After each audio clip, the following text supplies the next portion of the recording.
சாப்பிட்றியா? காடம் மட்டும் 10 ரூபாய்க்கு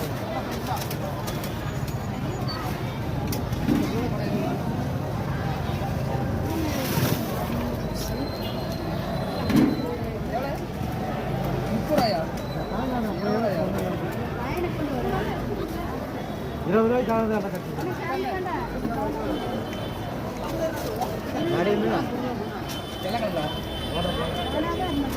எவ்வளோ 20 ரூபாய்க்கு கட்டு போகுது.